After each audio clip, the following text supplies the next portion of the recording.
Here we're on the front of our Tiffin Midas. We're going to be doing a tutorial like you would get with your technician on the data delivery. Going through our unit, showing you where the location of items are and how some of them operate. If you want a deeper dive on these items, or if your unit comes with a different brand name or something like that, we have that in our Helpful Hacks section of our Great American RV YouTube channel. Make sure you like, subscribe, all that fun stuff so you don't miss the next helpful hack down the way.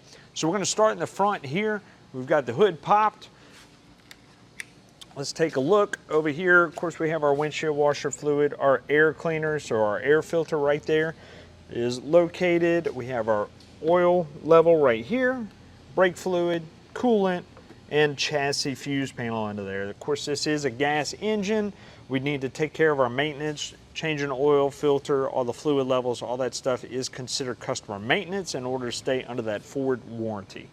So on our driver's side, we're going to point out right quick, on our driver's door, we open that up, we can see where we fill up with fuel. That's going to be unleaded fuel only for our gas engine. We'll go over all the cabin stuff when we get inside. In our first compartment right here, we'll find our generator. This is a flex power generator. Pull our lid off there. We're going to see our gas primer button, our start stop button right here. We'll see a few lights right here that indicate low oil overload, which means that power is overloaded this unit, and then output ready, meaning that once we've started that unit, it is ready to accept sending power to our electronics on the inside. Now we're going to notice our 30 amp breaker right here. This would be to reset that breaker. This would trip if we've overloaded our generator with too much power, and this system will trip. So if our generator's running, we lose power to the inside to any of our appliances, and none of our breakers inside are tripped. I'm going to come out here, check this one. Probably turn off your AC unit, maybe some other appliances in there, then come reset it, turn those appliances all back on one at a time. May want to pull back a little bit on whatever amperage we may be using. We can check our oil fill level here. We need to be sure that we're keeping up with our maintenance on here based on our hour meter down here. We'll have another one on the inside we'll show you in a little while. Now you can stop this from the inside as well. If you do start it from out here, you need to make sure you put this cover back on so the airflow is correct and this engine doesn't overheat. All right, in our next compartment, we're going to see our transfer switch. Our transfer switch is what decides whether we're using generator power or our shore power over there on the side. So you're going to hear a click. When you turn in shore or plug in shore power, you're going to hear that relay click on there.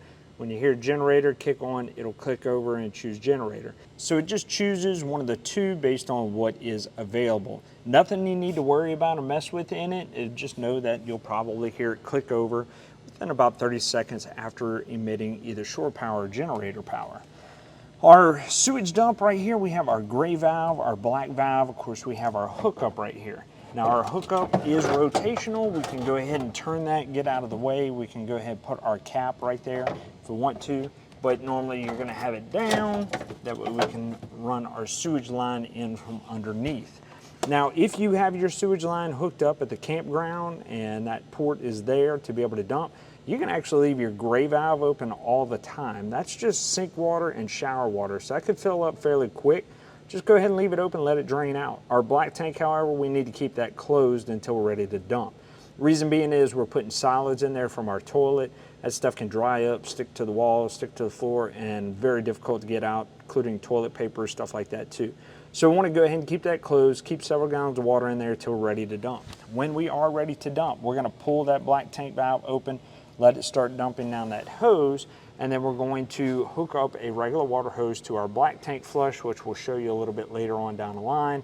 And that's going to send water to a jet port in that tank and help flush it out down to our valve here. Once we're satisfied flushing out, we close our black tank valve, we shut off our black tank flush, and then we go on the inside, hold down the pedal of the toilet, add several gallons of water, and then your chemicals in there, that little bit of water, and while you're driving down the road, will help knock down any other residual that might be on the walls. Chemicals will help degrade whatever's left in there. There is a deeper dive into black tank flush and a few more tips in our HAPS Helpful Hacks section of the YouTube channel. Up here, we're going to see our Suburban furnace right there, gas operated, 12 volts to power it up. Over here, we're going to see our shore power cord, really easy to operate. We just squeeze these two tabs right here and we can unplug it. Same thing, pushing it in, they'll snap in place. Now the thing about our shore power cord is 30 amp service. We want to make sure that we have this end plugged in first, then we plug in over there. Reduces any arcing at our plug right here.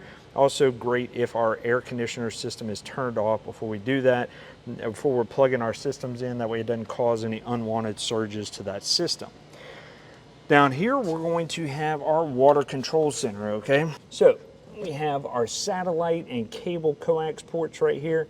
Cable is going to be from our campground. If they have part cable, we'll go ahead and tie it in there. It's going to lead to our TV on the inside. Satellite, if we have a satellite, we'll go ahead and hook it up right there, and then that'll go to our receiver on the inside, then to our TV. We have our city water connection right here where we'll hook our water hose up from the campground or from our house. This is the black tank flush we talked about for our sewage system where we would flush that tank. That's our water pump right up top. The little red light is our indicator that it's on. Our water pump is going to pull from our fresh tank system in the event we don't have a city water connection and provide us with water. So your fresh tank is your onboard water storage. We'll go over more information on that in a little while. Over here, we're going to see all our different configurations for our water supply. Okay, so we'll start up top here. A little hard to see. Let's get the flash on. Boom, flash is on. All right, dry camping. We're going to use that when we want to use our water pump over here. So that means our fresh tank is full. We're going to turn our fixtures here to dry camping, and it'll pull from our fresh water tank and supply it to our fixtures. City water, that is if we have a city water connection there at the campsite, water hose hooked up right here, turn it on, and that supplies water to our fixtures. Winterize, that is if we are prepping for the winter time. We want to get all the water out of our system. We're going to go to our low point drains right here, which are just valves. We open them up, one for hot, one for cold, drain the water out of our system, and we shut them back off. And then we're going to use our winterization setup right there, hook a hose up to here, put it in the jug of antifreeze, and then we're going to kick our water pump on. It's going to suck that antifreeze into our lines, out to all our fittings, and protect it for the winter time. So there's more on that in our owner's manual, as well as more information on HAP's Helpful Hacks. So we're not going to dive too deep into that. Power tank fill, that one is going to be to fill our fresh tank. We have another option to do that on the back of our camper, but we're going to touch on it here.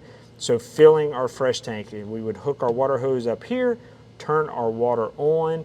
So let's say we're at our house, we're about to leave for a trip, we know we're going to need water.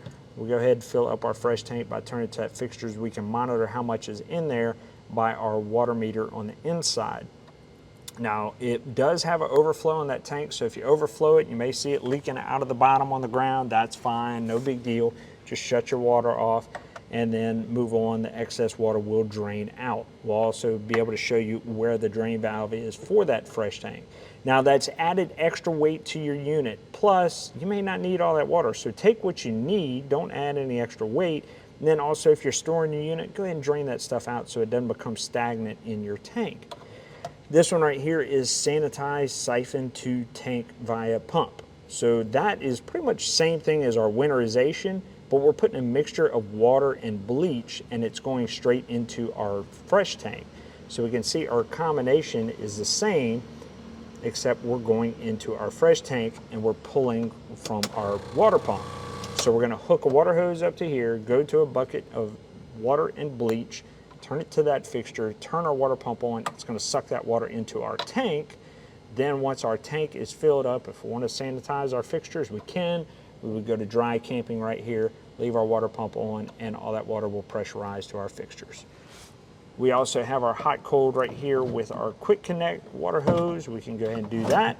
We'll see this line right here. This is for that winterization.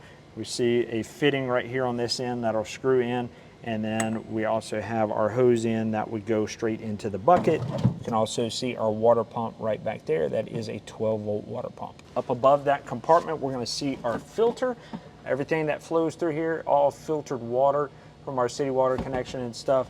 We would go ahead and remove that and change that filter out. Now make sure your city water and water pump is off when you take that off, otherwise you're going to have pressurized water all over the place.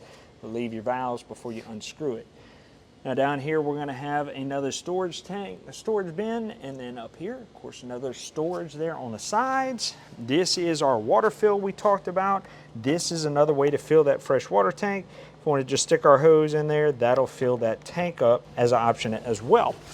We have our fresh tank valve right here that empties the water out of that fresh tank, open it up, drain all of our water out of our tank right there. On the back of our unit, of course, we talked about our freshwater fill right there for our tank.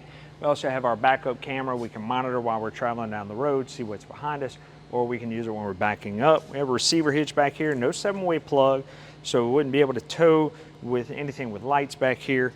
And then that's pretty much wraps up everything on our back cap. Now we don't have a factory supplied ladder back here to gain access to a roof, but we need to make sure we still do that with an A-frame, ladder, steps, whatever. Get up there and check our sealant on that roof every 60 to 90 days. That includes any sealant we see like around our caps, lights, stuff like that, silicone. We're gonna have other sealant on our roof line. The roof has like a fine-line fiberglass roof up to it. We need to wash that at least twice a year. Check all that sealant on a regular basis. We're looking for cracking, peeling, decaying, anything like that that can allow water entry. If we don't do that, of course, water is going to get into our unit, but manufacturers aren't going to cover those type of leaks if we're not keeping up with our maintenance on our unit. So it's just like changing the oil in our car. You need to keep up with that, and it's probably the most neglected thing. So whether you have it under a cover in a storage bin, whatever the case may be, check that sealant every 60 to 90 days. All right, on our passenger side, our very front compartment right here, just a storage bin. We'll see our handle to be able to handle our filtration system stored up here along with our filter to be able to use that on the other side. Our first bin right here is going to be where our inverter is. Our inverter changes 12 volts to 110. So if we're out dry camping somewhere, we don't have 110 power or hookup, we can go ahead and kick this on. It'll last as long as our house batteries will let it last, right? We do have a GFCI protected receptacle on it. We'd have to hit that reset button. In the event that we see the little green light on there is off, that system is not working for the 110 output, we can reset it and kick it back on. You're also going to have a resettable breaker right here on the side that can be tripped in the event that this is overloaded. So just a little breaker right there. If your system isn't working, come check that reset button right there. Moving on, our next compartment is just an open storage. That box has your pots and pans in it for your stove. We'll go over that on the inside. Next compartment is our propane tank. We have our gauge right here, lets us know how much is in it. Our on and off valve right there. Generally when you're storing your unit, you're gonna go ahead and turn that off. Your regulator is inside that little black box right there. It pretty much covers everything that you're going to be using on a regular basis. These are used for filling, so don't worry about that. You're also going to have a quick connect down here on the bottom. Pull it out of that hose right there. You have your quick connect.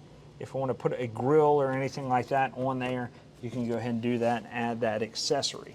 Last compartment is just going to be more storage, and right above it, same thing. That's that pass-through bay. We have our Truma water heater. The Truma water heater has controls on the inside. We have an on-off technician switch right here.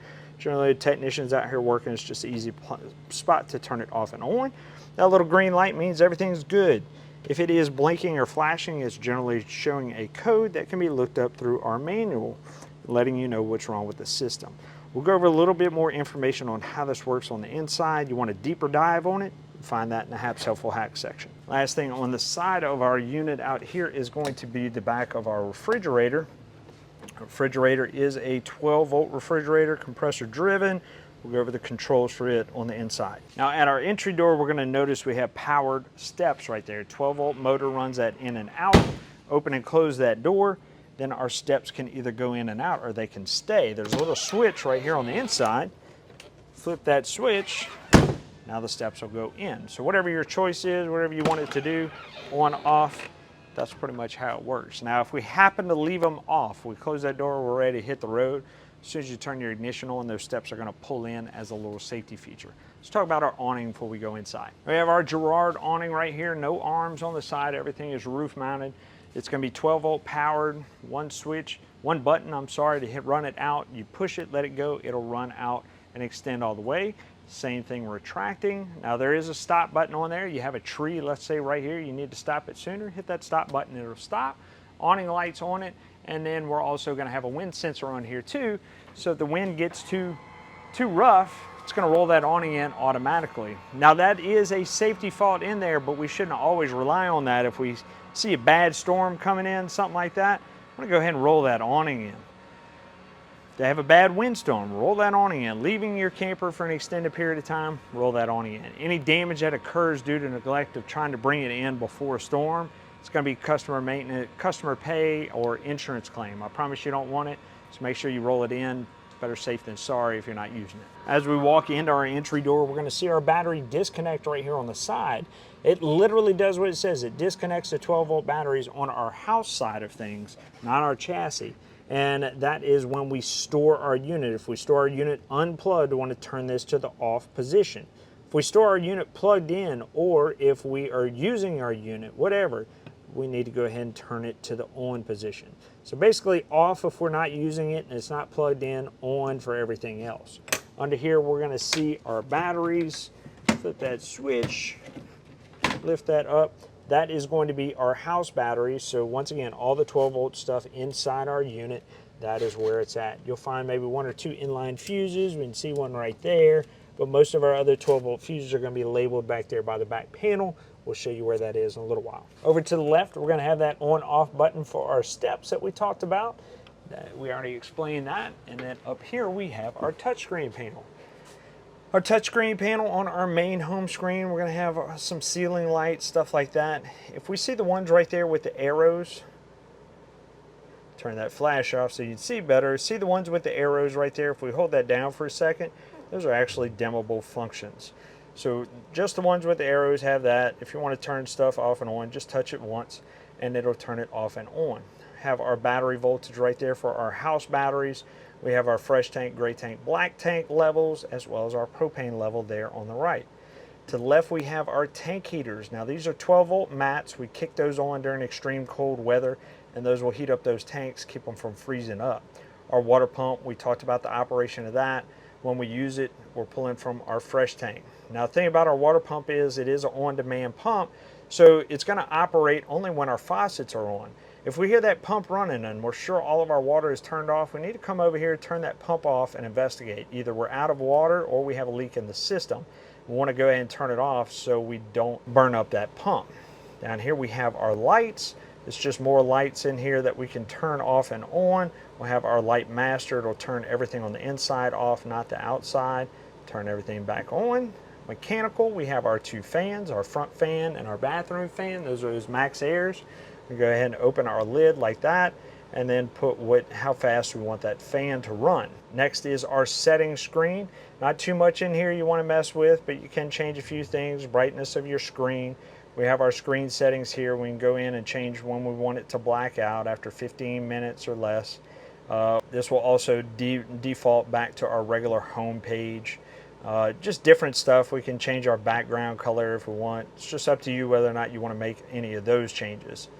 Also in our settings menu we have system update. This would generally be done by technicians, but you can check, make sure your system's up to date. As long as we're hooked to Wi-Fi, we can go ahead and have our wireless settings right here. This is for our bedroom and bathroom panels, so those will be push button panels. We can turn our lights off and on.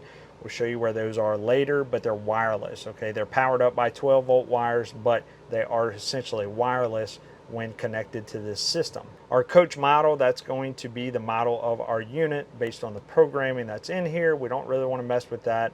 Diagnostics we would go into if we're on the phone with Tiffin or one of our techs over the phone, anything like that, and they might ask for some options in here as far as what is lit up. This will also tell you fault status, if there's any faults, anything like that. So don't worry about going into that spider system too much. That's only used whenever we're doing diagnostics. And then we'll have our mobile app. Mobile app is Mira. Download it. You'll put in the ID, PIN number, so on and so forth, and you can download and operate some of these functions from your phone. Up in the front above our cabin, this kit right here is going to be all your shades to be able to cover all your front windows and give you some privacy. Now all these cabinets right here, not much in there. It's all just storage that we're going to see right there, except our right cabinet right here. Now we're going to see a coax right here as well as some HDMI ports all that stuff is going to lead to our main TV in here. So if we have DVD player, PlayStation, whatever we want to plug in, we can go ahead and run the ports into there and it'll go over to our TV. Moving into our driver's seat, just like a Ford Transit van, we're gonna have all our controls right here for our cruise control, our volume, stuff like that, as well as screen options for our dash. These would be our Bluetooth options if we hook our phone up to our main system right here. We'll go over how to do that here shortly. We have our automatic lights, our regular lights, all that stuff, dimming options for our main screen up there, power locks, power windows, all that. So let's get to our main screen right here, the heart of our system. So if we go to our home screen right here, we will have connect phone. We can hit connect, and then we're going to go ahead and search for a phone. We hit add phone. Search for your vehicle on your device and select it once it is found. We're going to search for our Ford Transit on our phone. Once we find it, then we would be able to connect to our system right here. Anytime we want to go back to that main screen, we do have our home button here up top. We have Wi-Fi. We can go ahead and search for right here. We can connect to a Wi-Fi anywhere at our house, campground, so on and so forth, and search for available networks. Now, of course, there's a lot more stuff we can go over on here. We're not going to dive that deep, but if we go to features right here on the right hand side, everything is in our owner's manual. We click owner's manual and it'll give us all our information right here on how to further operate this system and customize it to our current needs. We also have our drive modes right there in our features. We can change from normal, eco, slippery, tow haul, mud, and ruts. So it's going to handle how our vehicle responds. If we go into apps, of course, we have Apple CarPlay and Android Auto. If we hook up to our USB right here, then we can go ahead and have all that system up here on our screen. Once again, more stuff we can download. We have other apps and stuff. We're not going to get into all that. We do have our air conditioner controls down here at the bottom. We can adjust our temperature right here. We can go ahead and turn that recirculation off and on. We can turn it on auto based on what our temperature is. Defrost and down low. We also do have heated mirrors on here. We can turn that on, off and on right here, activate the AC off and on, and adjust our airflow as well. Down here we have our volume control. We can also change those vehicle settings right there as far as drive mode. That's a shortcut we can get to right here, and then we have to touch our screen as far as what we want, which one we want to operate. Have max defrost. Once again, just quick settings to get us, quick settings that will get us where we want to go to our main screen right here. If we hit this button right here, it'll clear out that screen and just give us the time up there. Down below, once again, USB 12-volt socket right there, our system to be able to shift it. And then down here, we're going to have a battery boost on the side of our passenger seat. Now, that battery boost is basically a set of jumper cables that goes from our chassis battery to our house batteries right there by our steps to help jump off the engine in the event that our chassis battery is dead. So we can just sit there and hold that down and then go ahead and crank our engine up, and that system will crank up. Then over to the left of that, we have our emergency brake handle. Pull that up to activate. In order to deactivate, we need to pull up and push that button down, and then it will go ahead and let you loose. If you try to push that button without pulling up, it's not going to let you release it. Over to the left of our entry door, we have our on and off for our generator, along with the hour meter and that prime button. Hold that down and we can prime our system. Once again, gas operated generator. That prime button just primes up our fuel line and gets the generator ready to start. Over here we have our awning controls, one touch. We hit that in button, it'll automatically start coming in. Hit the out button, same thing, stop to stop it. Up top, just storage over there above our cabin area. We have another chair right here. Go ahead and pull that chair down. We can access more dinette or kitchen space right there. Lift it back up. Latch it back in, have Velcro there to hold the cushion in place. Down here at the bottom, we're going to have our COLP detector that's going to warn us of any cautious gases in our unit with an audible alarm. Green light shows that it's powered up. It is hardwired into our 12-volt system, so it'll be on all the time. We're also going to have an expiration date on here too. We need to be mindful when we need to change that out when that comes around. Test that audible feature on there, make sure it's working right. Same thing with our smoke detectors in the unit. Those are powered by a 9-volt battery though.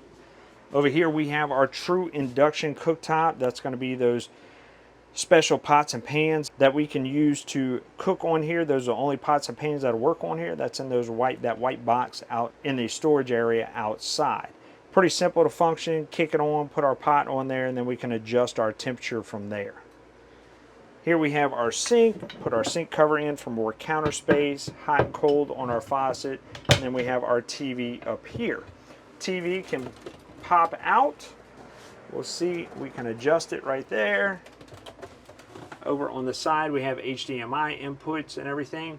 That where all of that stuff will lead to is to our top left compartment above our door. We see over here on the side we have our coax cable right there, and on there a little hard to see some HDMI inputs.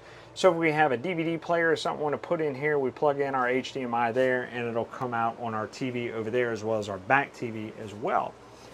Over here we have our solar controller above our door, our 30-amp solar controller. That's going to let you know what the current solar output is from the rooftop solar panels to our batteries. We have our Truma water heater right here. We'll go over the function of that in a second.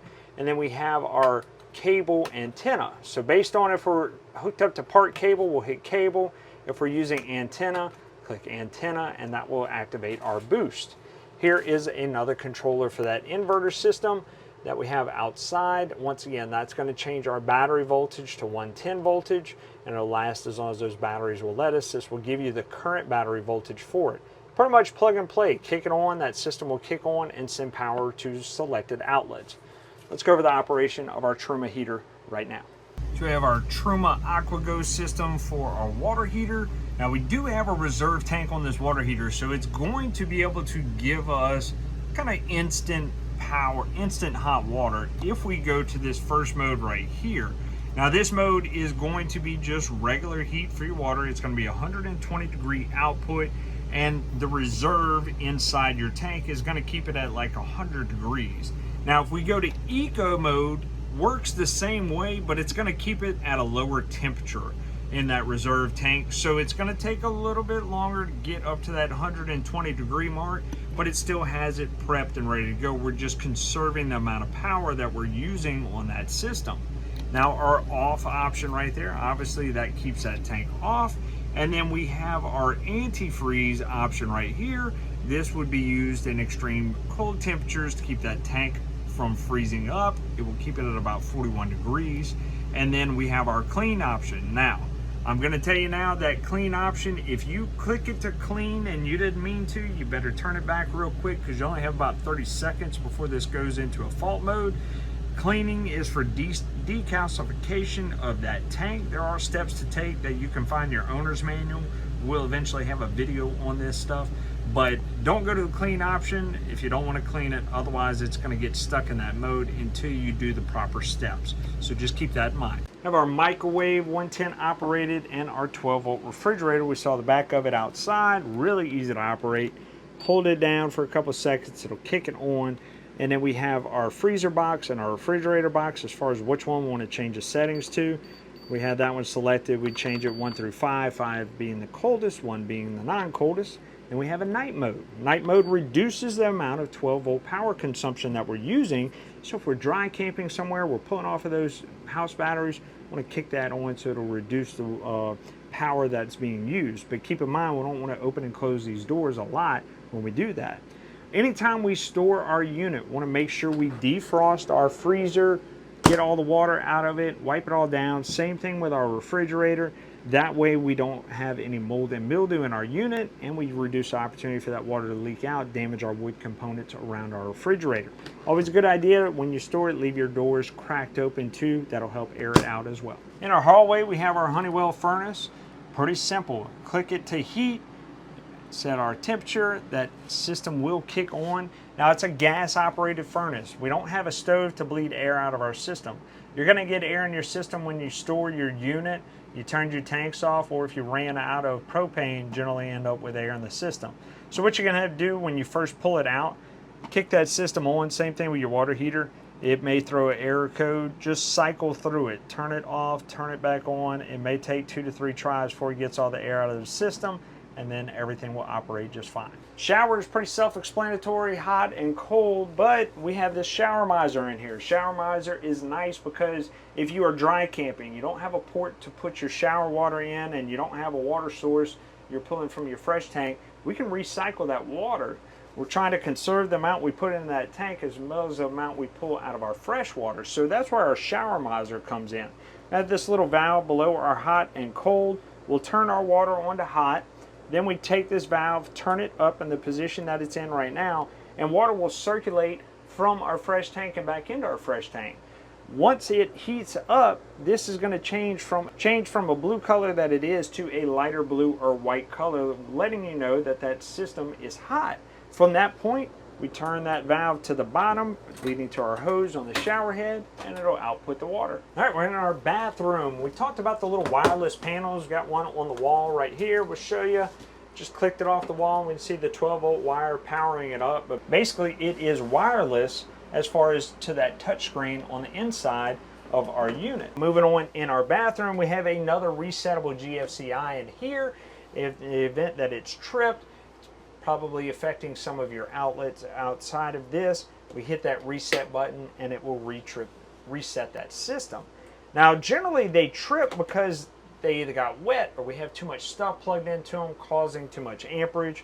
If that's the case, go unplug some of those plugs and go check and make sure nothing's wet, and then try to reset it again. It might trip right off the back, in which case we need to investigate.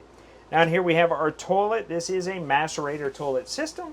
We have our little controller right there. We'll detach it, and we'll see right here we have eco mode, which reduces the amount of water that it's using, normal mode, and then when we're ready to flush, we hit empty. Now we're also going to see an indicator here that lets us know when the tank is full. It will not let you flush if that tank is full, so keep that in mind. Now the only thing we're putting in our toilet is number 1 and number 2. So number 1 being liquids for sewage, number 2 being solids. We want to make sure that number 1 we can just use eco, but number 2 we need to use normal so we have enough water to flush that stuff down the drain. That macerator pump in there is going to basically chew up anything that's in there and then spit it out in our black tank. In our bedroom we have our Coleman Mach AC. We'll go over the control on that right now. For our AC system, we have our Coleman Mach AC up here. We have our thermostat right here at the top. We can go ahead and filter through our options by hitting that space bar right there. So we're at off. If we hit our button one time, it's going to give us our fan option. That's not going to cool any of the air. It's just going to circulate it between high and low and just move our air around in our unit. Now we kick over one more time, and we're going to have our cool option. Once again, high or low for our fan. That fan would stay on all the time. Or we can go to auto and high and low, and that fan will turn off and on after our compressor turns off and on. Our next option is heat, and that would only be active if we had an actual 110 heating element up here in this system. But more than likely, your unit is not going to come with that. We do have our furnace there on the side. We'll go over that there in a second. As far as all your vents, of course, you have directional vents down there and up top, and then we're also going to have our filter right here on the side. We pull these 2 tabs right here. We need to gain access to that filter and clean both of those so we're not restricting any air to our AC. Everything else in the bedroom is kind of tight, so we'll detach it one more time. We have our TV. We'll see those HDMI ports right there on the side that lead from the front to this TV. So once again, just plug it in the front and it'll play on this TV. Have another wireless panel right here. This is access to the back of our shower head right in there to be able to access the fittings in there. Down here, we're going to see a whole mess of wiring. So I'm going to show it to you, but it doesn't necessarily mean you need to go in here searching for anything. This is what runs all of that touchpad system. So in the event that we go through diagnostics, anybody ever asks you if you can gain access to it, that's where it is, but I wouldn't go digging around without any customer support on the line. Now we're going to have some other stuff, hose, piping, wires, all that stuff in there to be able to make your unit run. Down below that, we're going to have our 110 and 12 volt circuits. Well, our 110 breakers right here. We're going to have our 12 volt fuses right here. So if any of the components labeled right here go out, you want to come over here and check these fuses, check these breakers, make sure nothing's tripped, That's the first place we want to go for any diagnostics. Last thing I'll show you over to the right is kind of a tilt bed system. We go ahead and lift up that hole. That will go ahead and allow you to tilt up that bed. When we want to put it back, lift it up and it'll drop back down. You have the same thing on the other side. Well, we hope you found that resourceful, but wait, there's more information on our Great American RV YouTube channel. This channel right here, find the playlist Hap's Helpful Hacks. We go over different products in this unit and we'll take a deeper dive with more diagnostics, more information, as well as helpful tips when you're out camping. Tell your buddies, tell your friends, like, share, subscribe, do all those awesome things on YouTube, TikTok, wherever you found us. And keep watching here at Great American RV Superstores, where we bring the how-to you.